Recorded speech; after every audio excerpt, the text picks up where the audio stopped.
Avant de commencer à travailler dans Audacity, on va vérifier que notre périphérique audio est bien configuré, c'est-à-dire votre carte son et votre micro.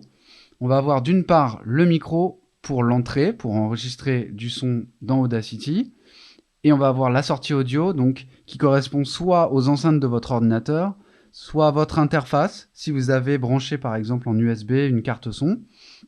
Donc ici, par défaut, moi j'ai configuré mon périphérique qui est connecté en USB sur l'ordinateur, mais je pourrais choisir d'utiliser le micro intégré du Mac, puisque je suis sur un iMac ici.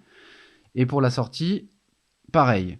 Donc si vous avez une carte son connectée en USB, vous pouvez choisir cette carte son dans l'entrée et dans la sortie. En revanche, si vous n'avez pas d'interface USB connectée et que vous souhaitez utiliser la carte son intégrée de votre ordinateur, il faudra choisir le micro intégré en entrée et la sortie intégrée en sortie.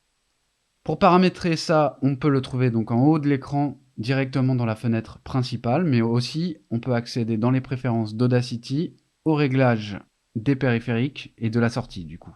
On va avoir lecture pour le périphérique de sortie et enregistrement pour le périphérique d'entrée, c'est-à-dire votre micro. Si vous êtes sur Windows, l'option à gauche ici va vous permettre de sélectionner dans certains cas un driver ASIO. Alors, vous pouvez regarder ça en cliquant ici. Et si vous voyez ASIO, je vous invite à cliquer sur ASIO, qui va vous donner un driver de meilleure qualité. En revanche, si vous n'avez pas possibilité de sélectionner ASIO, ici vous aurez certainement WDM. Donc par défaut, ça sera WDM. Donc ça dépend vraiment de votre interface son. Si vous avez une carte son externe, c'est mieux d'utiliser les drivers ASIO parce que vous aurez de meilleures facilités d'utilisation et une meilleure qualité de son. Mais si vous avez seulement la carte intégrée de votre ordinateur, il y a de fortes chances pour que vous n'ayez que les drivers WDM. Donc dans ces cas-là, vous ferez avec les drivers WDM, c'est pas grave.